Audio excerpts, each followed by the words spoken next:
Zen by Jerome Bixby. Because they were so likable and intelligent and adaptable, they were vastly dangerous. It's difficult, when you're on one of the asteroids, to keep from tripping, because it's almost impossible to keep your eyes on the ground.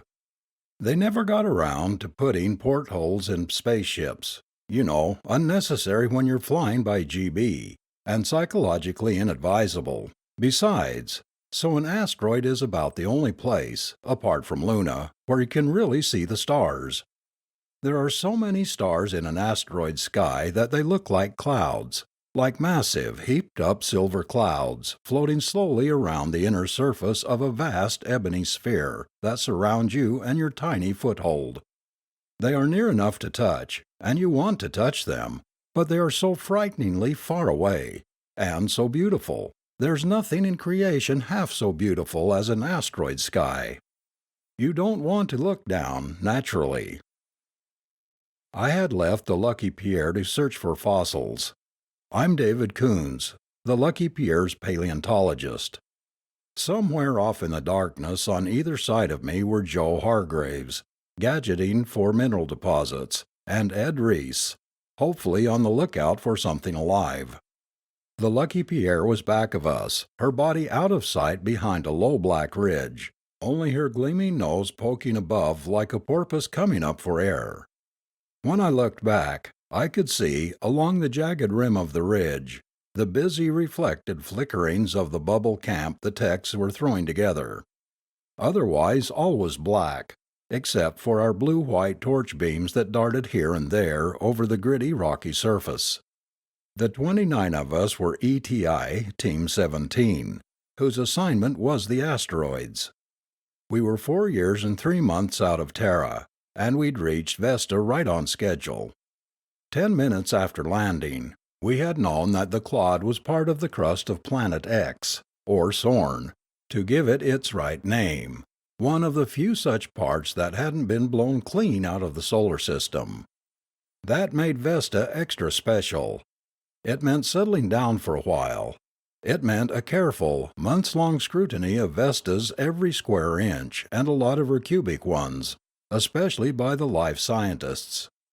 Fossils, artifacts, animate life, a surface chunk of Sorn might harbor any of these, or all. Some we tackled already had a few.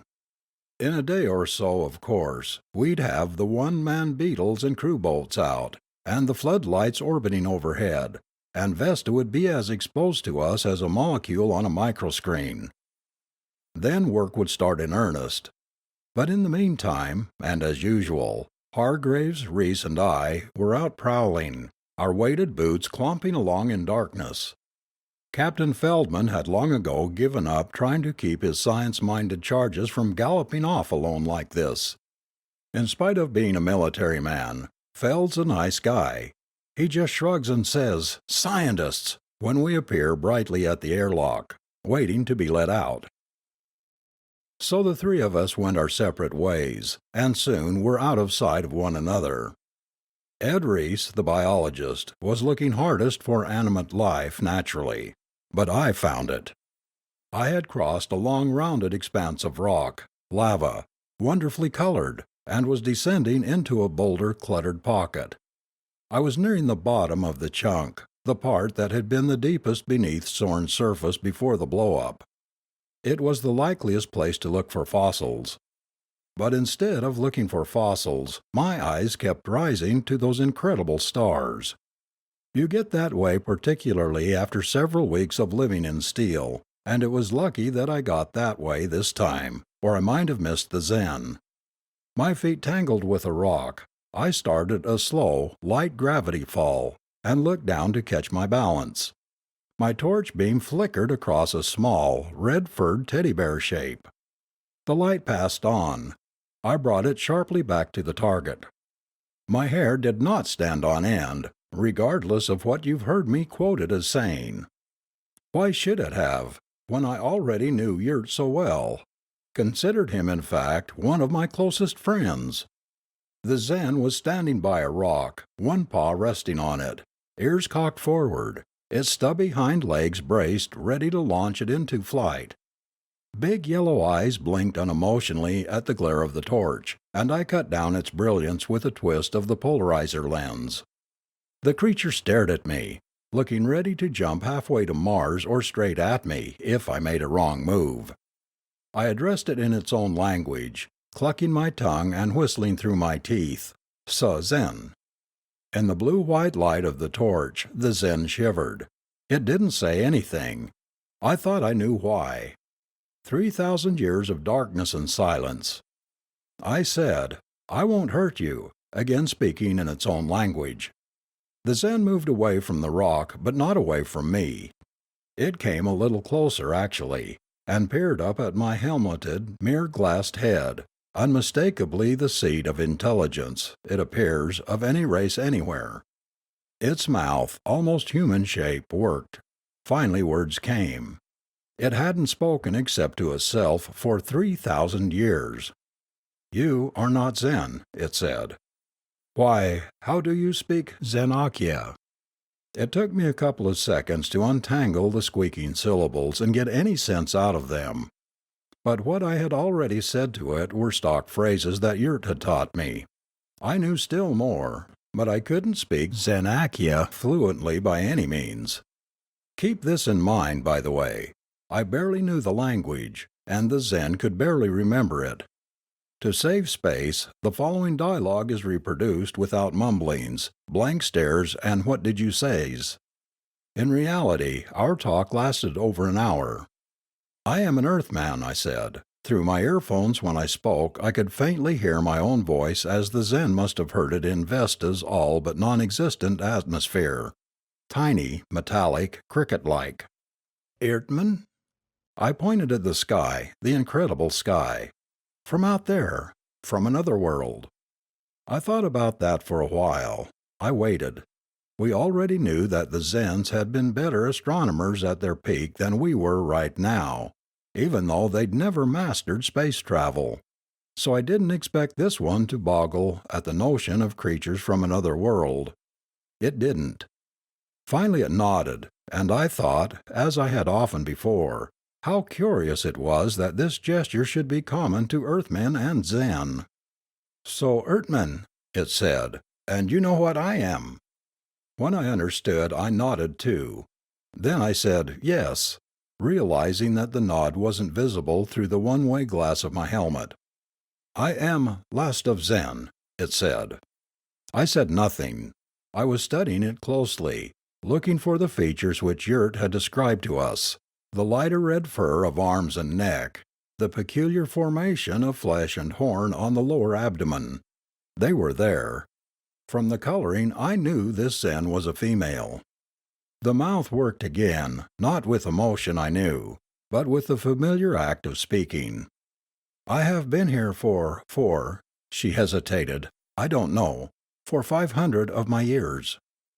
"For about 3,000 of mine," I told her. And then blank astonishment sank home in me, astonishment at the last two words of her remark.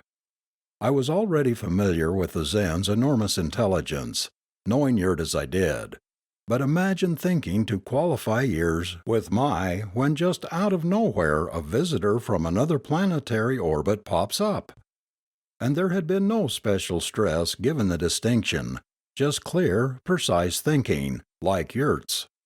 I added, still a little awed, "We know how long ago your world died." "I was a child then," she said. "I don't know what happened. I have wondered." She looked up at my steel and glass face. I must have seemed like a giant. Well, I suppose I was. "This, what we are on, was part of Sorn. I know. It was," she fumbled for a word. "Was it atom explosion?" I told her how Sorn had gotten careless with its hydrogen atoms and had blown itself over half of creation. This the ETI's teams had surmised from scientific records found on Eros, as well as from geophysical evidence scattered throughout the other bodies. "I was a child," she said again after a moment. "But I remember things different from this. Air, heat, light, How do I live here? Again I felt amazement at its intelligence. And it suddenly occurred to me that astronomy and nuclear physics must have been taught in Sorn's elementary schools, else that my years and atom explosion would have been all but impossible. And now this old creature, remembering back 3,000 years to childhood, probably to those elementary schools, remembering, and defining the differences in environment between then and now, and more, wondering at its existence in the different now. And then I got my own thinking straightened out. I recalled some of the things we had learned about Zen. Their average lifespan had been 12,000 years or a little over. So the Zen before me was, by our standards, about 25 years old. Nothing at all strange about remembering, when you are 25, the things that happened to you when you were 7. But the Zen's question, even my rationalization of my reaction to it, had given me a chill. Here was no cuddly teddy bear. This creature had been born before Christ. She had been alone for 3,000 years, on a chip of bone from her dead world beneath a sepulchre of stars.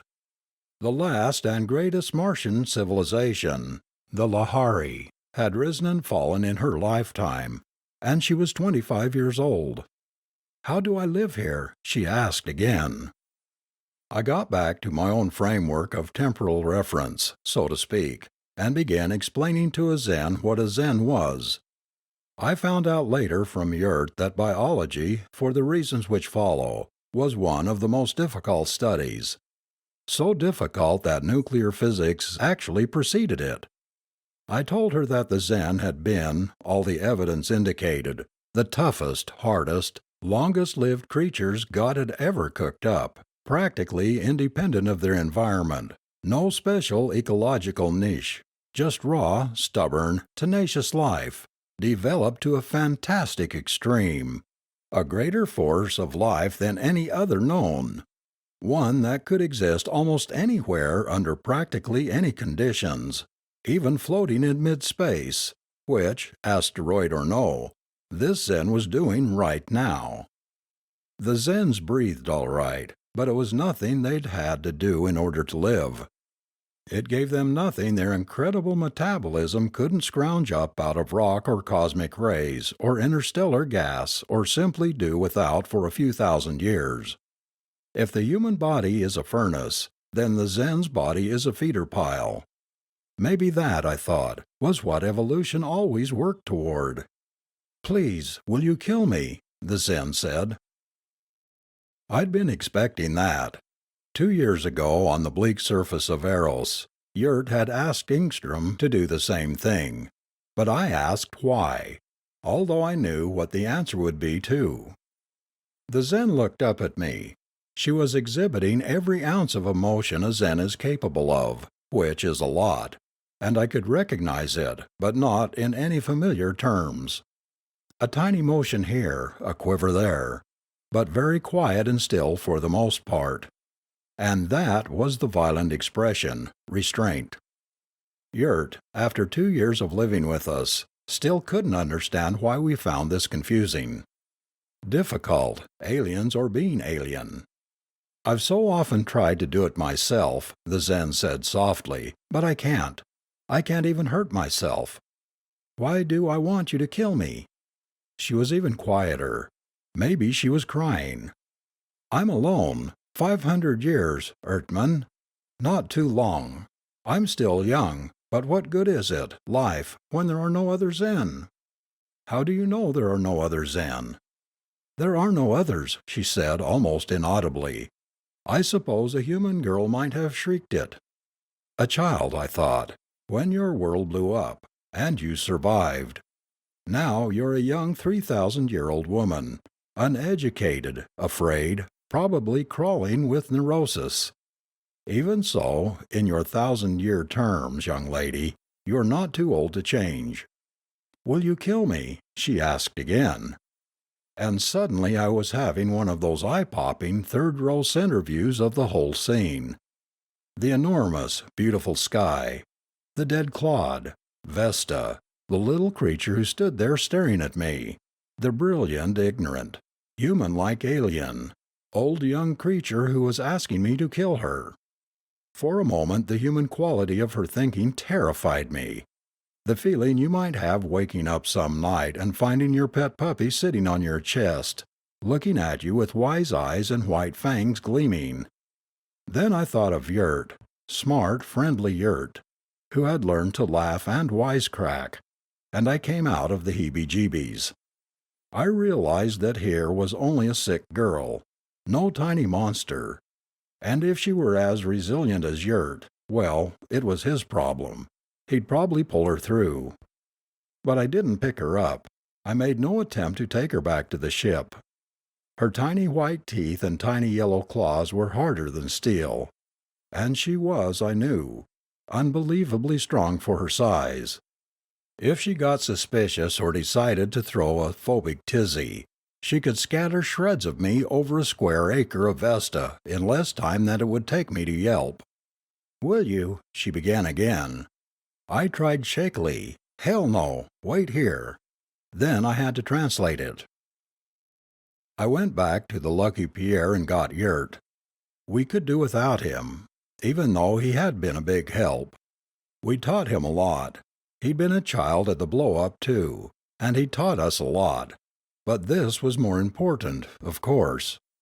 When I told him what had happened, he was very quiet, crying, perhaps, just like a human being, with happiness. Cap Feldman asked me what was up, and I told him, and he said, "Well, I'll be blessed." I said, "Yurt, are you sure you want us to keep hands off? Just go off and leave you?" "Yes, please." Feldman said, "Well, I'll be blessed." Yurt, who spoke excellent English, said, "Bless you all." I took him back to where the female waited. From the ridge I knew the entire crew was watching through binocs. I set him down and he fell to study her intently. "I'm not a Zen," I told her, giving my torch full brilliance for the crew's sake, "but Yurt is here. Do you do you know what you look like?" She said, "I can see enough of my own body to, and yes." "Yurt," I said, "here's the female we thought we might find. Take over." Yurt's eyes were fastened on the girl. "What do I do now?" she whispered worriedly. "I'm afraid that's something only a Zen would know," I told her, smiling inside my helmet. "I'm not a Zen. Yurt is." She turned to him. "You will tell me?" "If it becomes necessary." He moved closer to her, not even looking back to talk to me. "Give us some time to get acquainted, will you, Dave? And you might leave some supplies and a bubble at the camp when you move on, just to make things pleasanter." By this time he had reached the female. They were as still as space, not a sound, not a motion. I wanted to hang around, but I knew how I'd feel if a Zen, say, wouldn't go away if I were the last man alive and had just met the last woman. I moved my torch off them and headed back for the Lucky Pierre. We all had a drink to the saving of a great race that might have become extinct. Ed Reese, though, had to do some worrying before he could get down to his drink. "What if they don't like each other?" he asked anxiously. "They don't have much choice," Captain Feldman said, always the realist.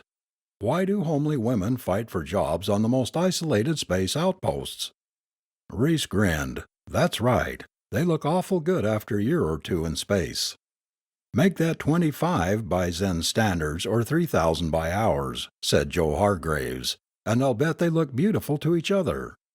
We decided to drop our investigation of Vesta for the time being and come back to it after the honeymoon.